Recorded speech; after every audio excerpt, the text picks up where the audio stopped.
Hello, everybody. Welcome back to the channel. I am, of course, as always, your host, Rogan. We are tonight continuing to read the 1968 fantasy novel, The Wizard of Earthsea by Ursula K. Le Guin. Thanks for being here. I'm not sure I'm saying her name right. I'm not sure I'm saying the main character of the book's name right either.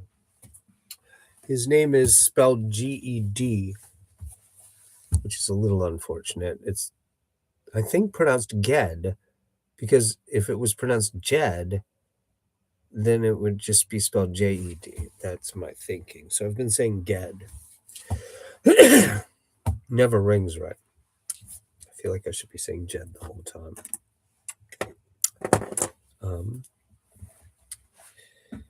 Whoa. I feel like I should kill a minute or two until people come in.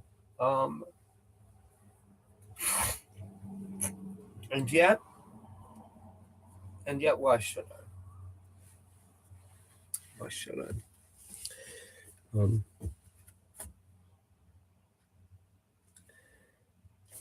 Well, specifically to drink some water. That's the only reason. Really, Zoe? Are you going to start this again? Where are you even right now?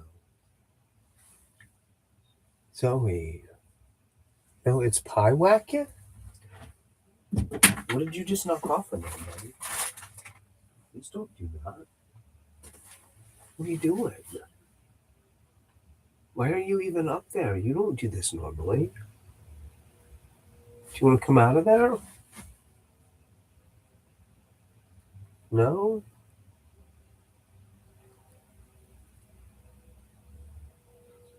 Yeah, I kind of want you to come out of there, pie whack-it. I want to get back to the matter at hand. Yeah, thanks for being here. As always, I have turned off the monetization so it's not running ads that interrupt this live reading.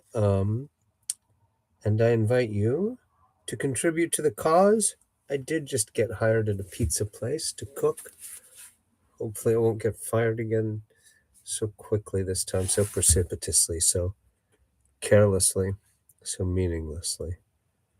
But in the meantime, you're welcome to help me buy my groceries at the paypal.me/Roganautica link. Also, you can always donate to the channel. That money gets split with YouTube.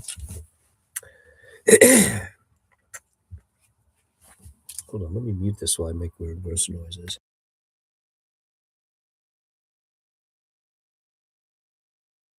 All right. Yeah. Once I'm working enough to quit smoking entirely, make a go of it. Just need more gummies. Wizard of Earthsea by Ursula K. Le Guin, Chapter 6, Hunted. As soon as Pendor had sunk under the sea rim behind him, Ged, looking eastward, felt the fear of the shadow come into his heart again, and it was hard to turn from the bright danger of the dragons to that formless, hopeless horror. He let the mage wind drop and sailed on with the world's wind, for there was no desire for speed in him now. He had no clear plan even of what he should do. He must run, as the dragon had said. But where? To Roke, he thought, since there at least he was protected and might find counsel among the wise. First, however, he must come to Low Torning once more and tell his tale to the Isle men. When word went out that he had returned 5 days from his setting forth, they and half the people of the township came rowing and running to gather round him and stare at him and listen. He told his tale, and one man said, "But who saw this wonder of dragons slain and dragons baffled?"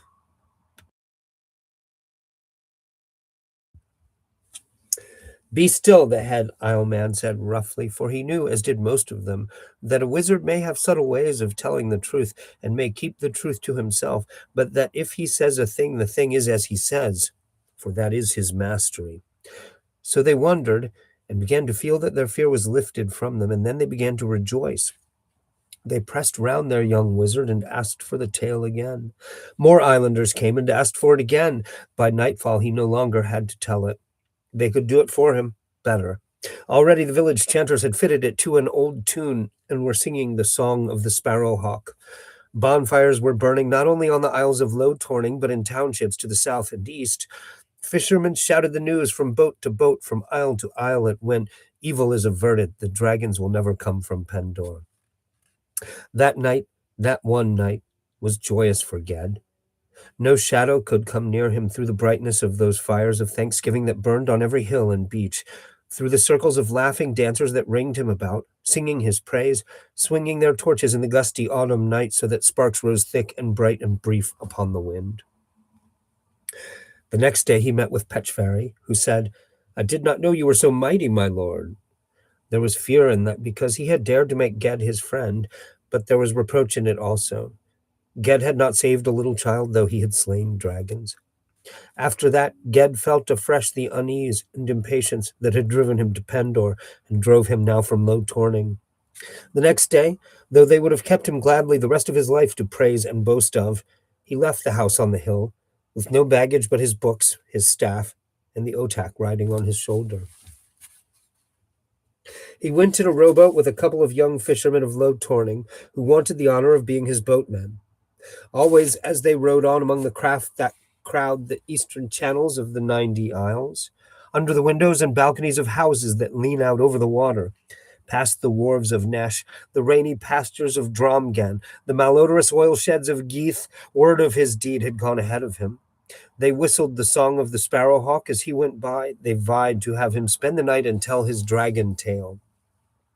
When at last he came to Surd, the ship's master, of whom he asked passage out to Roke, bowed as he answered, "A privilege to me, Lord Wizard, and an honor to my ship." I'm going to take some Tylenols. Hold on a second.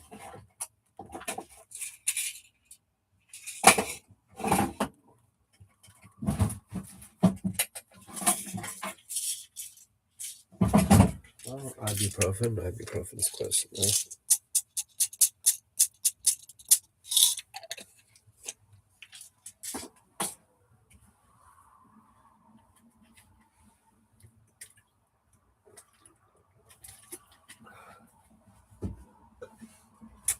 I have a drinking problem.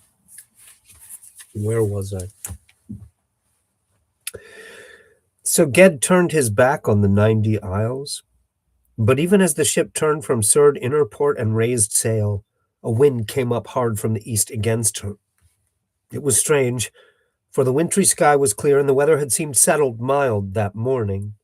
It was only 30 miles from Surd to Roke, and they sailed on, and when the wind still rose, they still sailed on. The little ship, like most traders of the inmost sea, bore the high fore and aft sail that can be turned to catch a headwind, and her master was a handy seaman, proud of his skill. So tacking now north, now south, they worked eastward.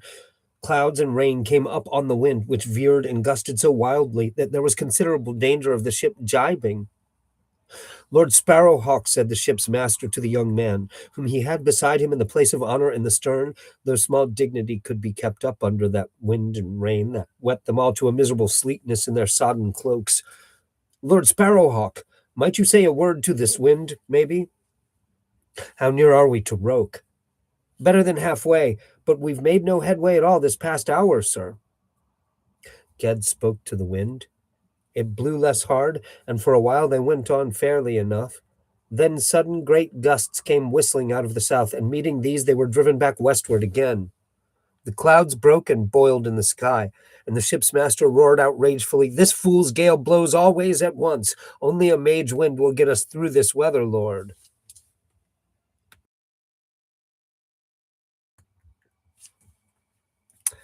Hello, oh so very ordinary. Peace on earth goodwill to all. Is this Dickens? Isn't that a Dickens thing? Isn't that what Tiny Tim says in Christmas Carol? Am I wrong about that? No, sir. You're not wrong, sir. How are you, oh so very ordinary? Nice to see you.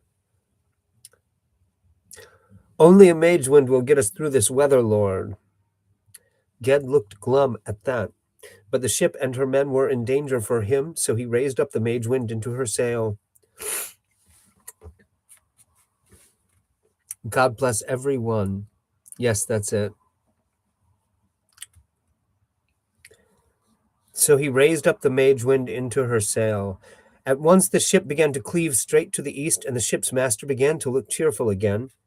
But little by little, though Ged kept up the spell, the mage wind slackened, growing feebler, until the ship seemed to hang still on the waves for a minute, her sail drooping amid all the tumult of the rain and gale. Then with a thunder crack the boom came swinging round, and she jibed and jumped northward like a scared cat. Ged grabbed hold of a stanchion, for she lay almost over on her side, and shouted out, "Turn back to Surd, master." The master cursed and shouted that he would not. "A wizard aboard, and I the best seaman of the trade, and this the handiest ship I ever sailed? Turn back?"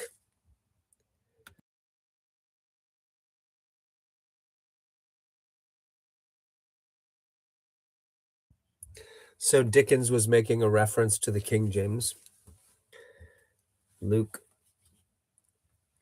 I've only read Luke once. It was a long time ago. Then the ship turning again, almost as if a whirlpool had caught her keel, he too grabbed hold of the sternpost to keep aboard, and Ged said to him, "Leave me at Surd and sail where you like. It's not against your ship this wind blows, but against me." "Against you, a wizard of Roke? Have you never heard of the Roke wind, master?" "Aye, that keeps off evil powers from the Isle of the Wise, but what has that to do with you, a dragon tamer?" "That is between me and my shadow," Gad answered shortly, as a wizard will, and he said no more as they went swiftly, with a steady wind and under clearing skies, back over the sea to Surd. There was a heaviness and a dread in his heart as he went up from the wharves of Surd. The days were shortening into winter, and dusk came soon. With dusk, Ged's uneasiness always grew, and now the turning of each street seemed a threat to him, and he had to steel himself not to keep looking back over his shoulder at what might be coming behind him. He went to the Sea House of Surd, where travelers and merchants ate together of good fare provided by the township, and might sleep in the long raftered hall, such is the hospitality of the thriving islands of the inmost sea.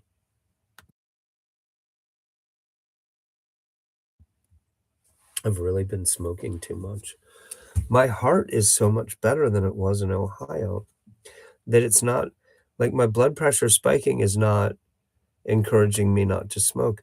I only notice when I'm reading, like I have the smoker's cough, like just the constant, like the rhythmic, steady breathing for the reading.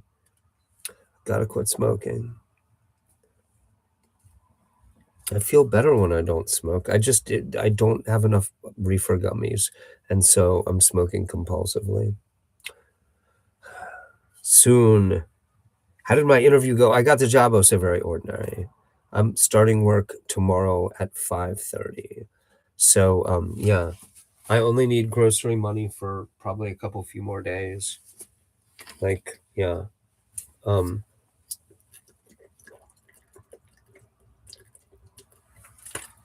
but I'm down to like $6 now. So I'm skimping myself on the gummies I normally take. I'll make it.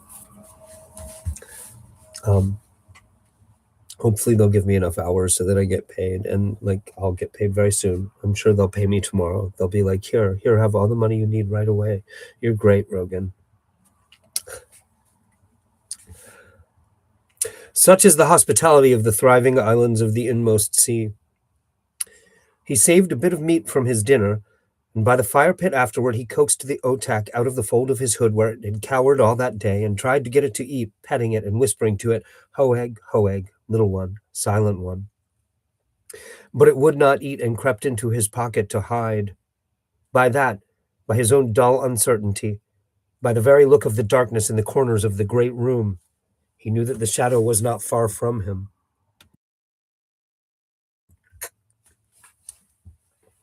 No one in this place knew him. They were travelers from other isles who had not heard the song of the sparrowhawk. None spoke to him. He chose a pallet at last and lay down, but all night long as he lay with open eyes there in the raftered hall among the sleep of strangers. All night he tried to choose his way, to plan where he should go, what he should do, but each choice, each plan was blocked by a foreboding of doom. Across each way he might go lay the shadow. Only Roke was clear of it, and to Roke he could not go, forbidden by the high and woven ancient spells that kept the perilous island safe. That the Roke wind had risen against him was proof the thing that hunted him must be very close upon him now. That thing was bodiless, blind to sunlight, a creature of a lightless, placeless, timeless realm. It must grope after him through the days and cross the seas of the sunlit world, and could take visible shape only in dream and darkness. It had as yet no substance or being that the light of the sun would shine on. And so it is sung in the deed of Hode. Daybreak makes all earth and sea, from shadow brings forth form, driving dream to the dark kingdom. But if once the shadow caught up with Ged, it could draw his power out of him, and take from him the very weight and warmth and life of his body and the will that moved him. That was the doom he saw lying ahead on every road.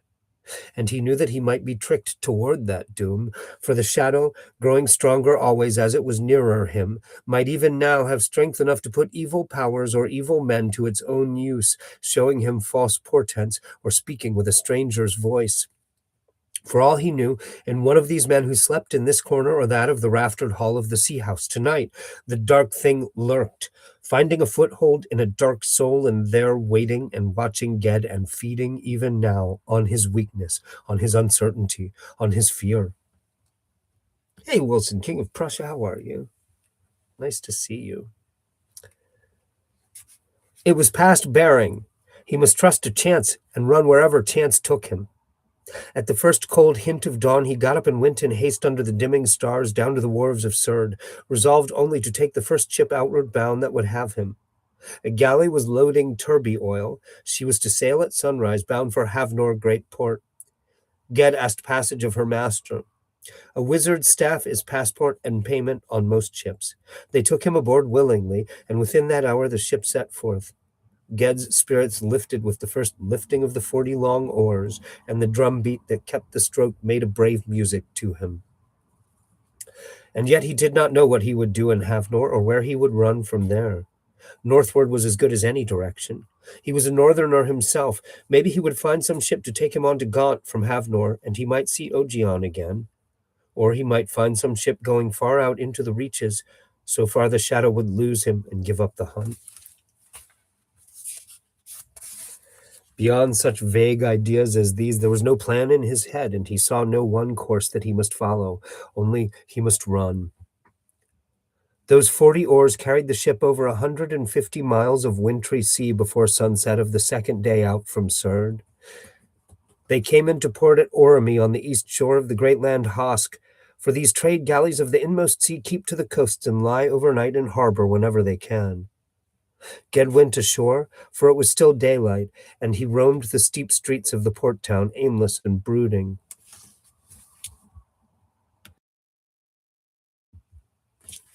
Oremy is an old town, built heavily of stone and brick, walled against the lawless lords of the interior of Hosk Island. The warehouses on the docks are like forts, and the merchants' houses are towered and fortified. Yet to Ged, wandering through the streets, these ponderous mansions seemed like veils, behind which lay an empty dark, and people who passed him, intent on their business, seemed not real men, but voiceless shadows of men. As the sun set, he came down to the wharves again, and even there, in the broad red light and wind of the day's end, sea and land alike to him seemed dim and silent. "Where are you bound, Lord Wizard?" So one hailed him suddenly from behind. Turning, he saw a man dressed in gray, who carried a staff of heavy wood that was not a wizard's staff. The stranger's face was hidden by his hood from the red light, but Ged felt the unseen eyes meet his. Starting back, he raised his own yew staff between him and the stranger.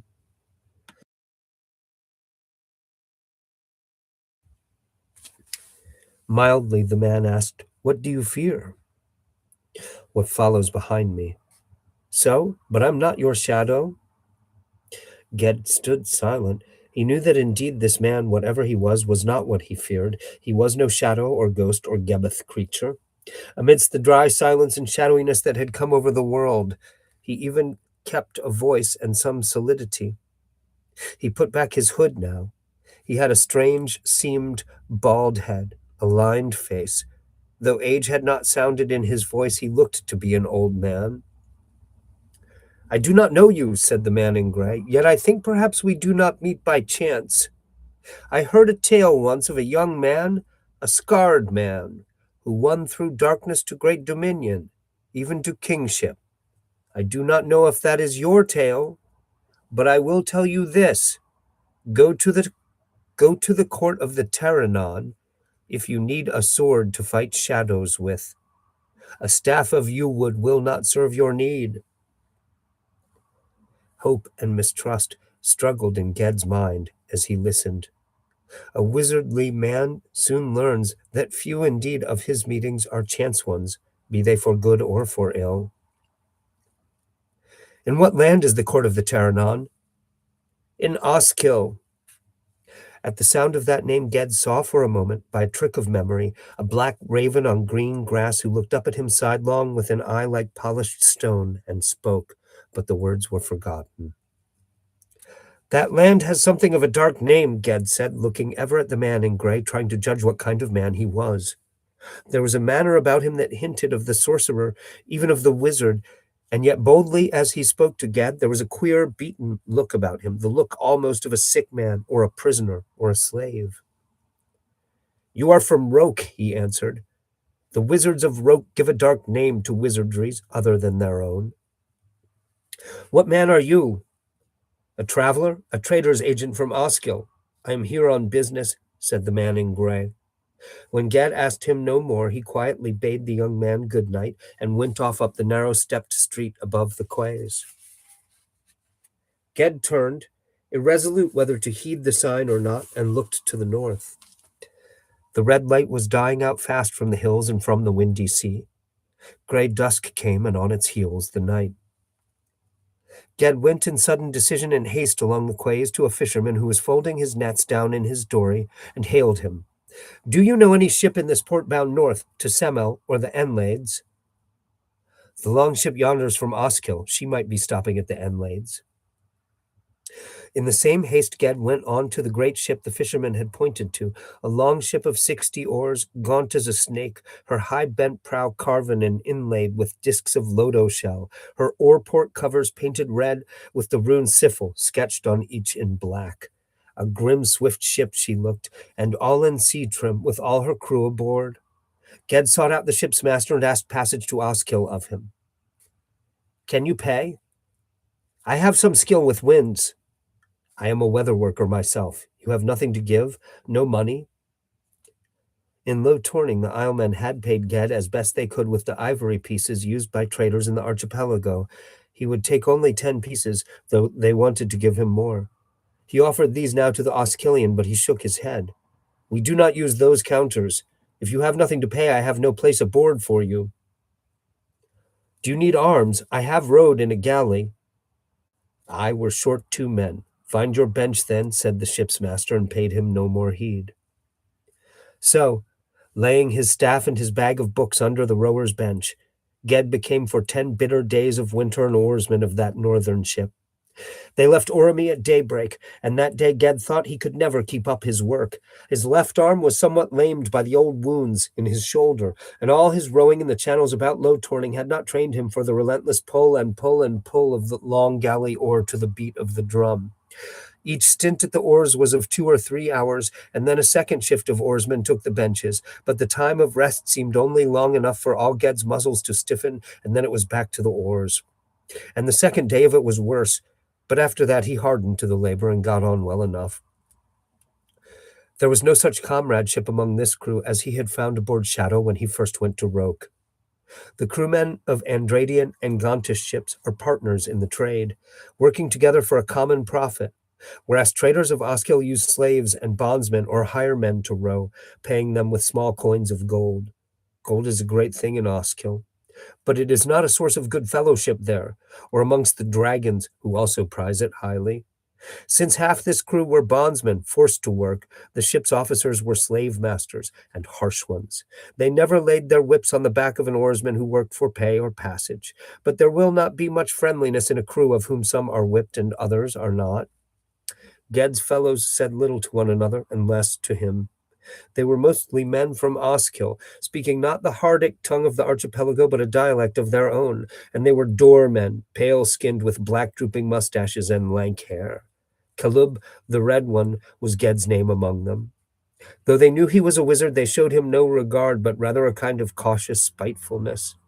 And he himself was in no mood for making friends. Even on his bench, caught up in the mighty rhythm of the rowing, one oarsman among 60 in a ship racing over void gray seas, he felt himself exposed, defenseless. When they came into strange ports at nightfall, and he rolled himself in his cloak to sleep, weary as he was, he would dream, wake, dream again, evil dreams that he could not recall waking, though they seemed to hang about the ship and the men of the ship so that he mistrusted each one of them. Hold on a second, I'm going to wipe my nose. Man, I must have kicked up some dust in here that I'm allergic to. Or maybe it's the air outside, but I'm snotty today, even for me. Which is saying something.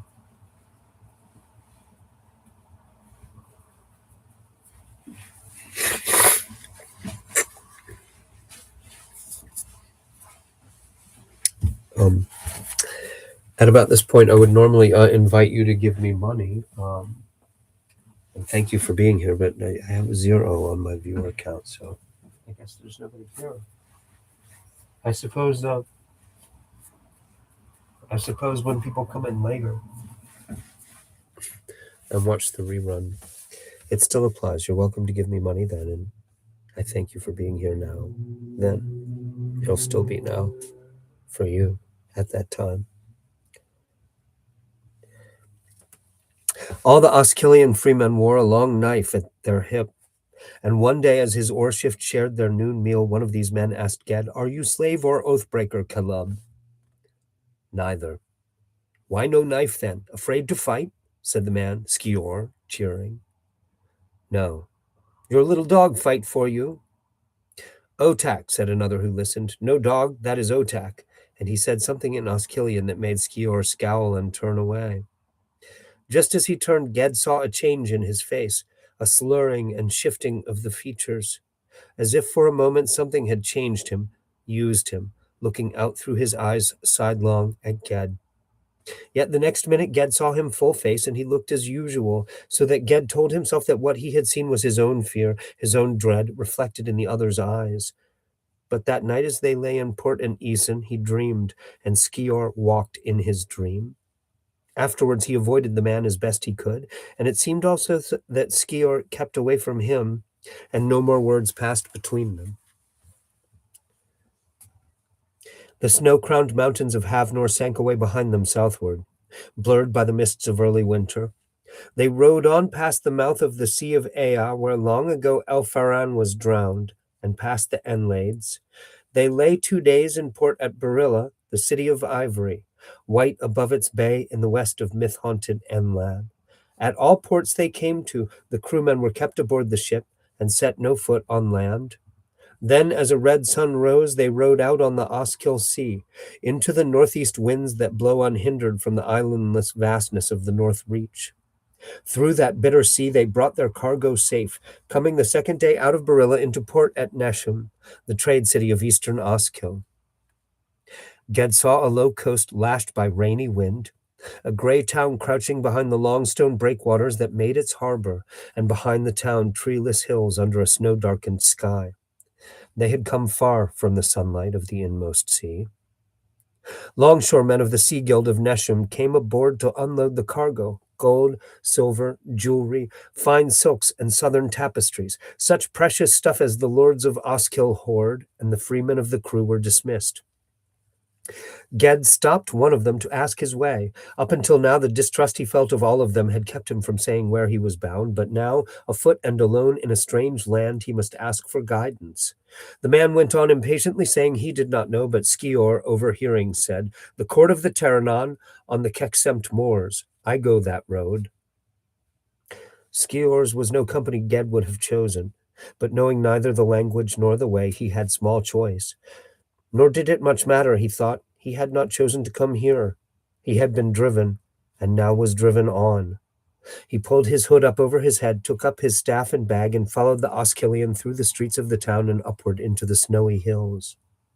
The little Otak would not ride on his shoulder, but hid in the pocket of his sheepskin tunic under his cloak, as was its wont in cold weather. The hills stretched out into bleak rolling moorlands as far as the eye could see. They walked in silence, and the silence of winter lay on all the land. "How far?"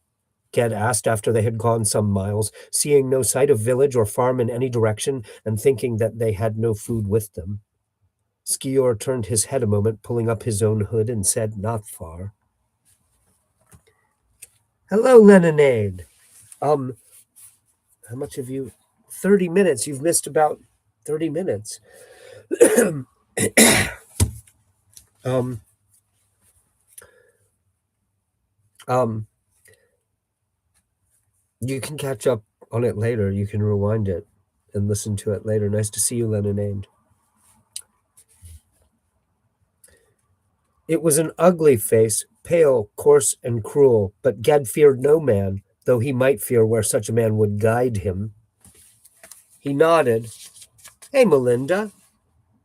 How are ya?" He nodded, and they went on. Their road was only a scar through the waste of thin snow and leafless bushes. From time to time, other tracks crossed it or branched from it. Now that the chimney smoke of Nesham was hidden behind the hills in the darkening afternoon, there was no sign at all of what way they should go or had gone. Only the wind blew always from the east. I keep having to mute it for a second to clear my throat. I really need to quit smoking. And when they had walked for several hours, Ged thought he saw, away off on the hills in the northwest where their way tended, a tiny scratch against the sky, like a tooth, white. But the light of the short day was fading, and on the next rise of the road he could make out the thing, tower or tree or whatever, no more clearly than before. "Do we go there?" he asked, pointing. Skior made no answer, but plodded on, muffled in his coarse cloak with its peaked furred Oskilion hood. Ged strode on beside him. They had come far, and he was drowsy with the steady pace of their walking and with the long weariness of hard days and nights in the ship. It began to seem to him that he had walked forever and would walk forever beside this silent being through a silent, darkening land. Caution and intention were dulled in him. He walked as in a long, long dream, going no place. Leninade, I hadn't really considered, like if I read novels, then I gotta make sure people don't miss the beginning some, I just need to make sure I hit 10 o'clock on point every night, I guess. I was within 10 minutes tonight.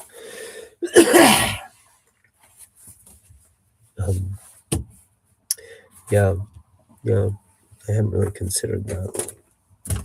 I mean, they're here later. I had considered that most of the audience for these reading streams won't be live. Like, live is just catch as catch can, and it's kind of fun, and like I'm reading you to sleep, and I hang out with the regulars in the chat. But yeah, that's the first somebody's been like, "What did I miss?" Because usually, I think with Lovecraft, there's only 3 or 4 of those Lovecraft stories that took multiple streams. And then like 3 or 4 of the stories in the horror collection, Foundations of Fear, were 2 nights.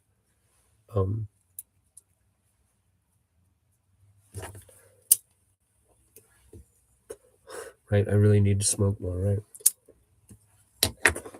I don't have any weed, so.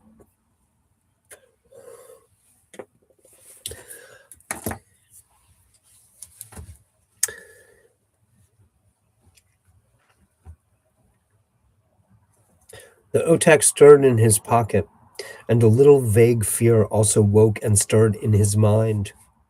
He forced himself to speak. Darkness comes, and snow. How far, Skior? After a pause, the other answered without turning, Not far. But his voice sounded not like a man's voice, but like a beast, hoarse and lipless, that tries to speak. He's a skinwalker. Ged stopped. All around stretched empty hills in the late dusk light. Sparse snow whirled a little falling. Skior, he said, and the other halted and turned. There was no face under the peaked hood. Before Ged could speak spell or summon power, the Gebeth spoke, saying in its hoarse voice, Ged.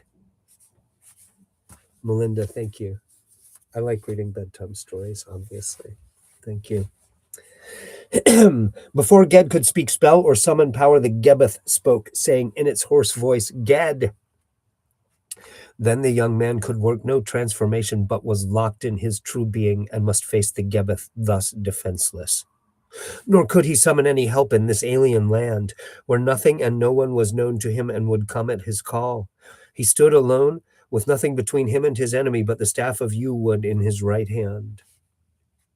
The thing that had devoured Skior's mind and possessed his flesh made the body take a step toward Ged, and the arms came groping out towards him.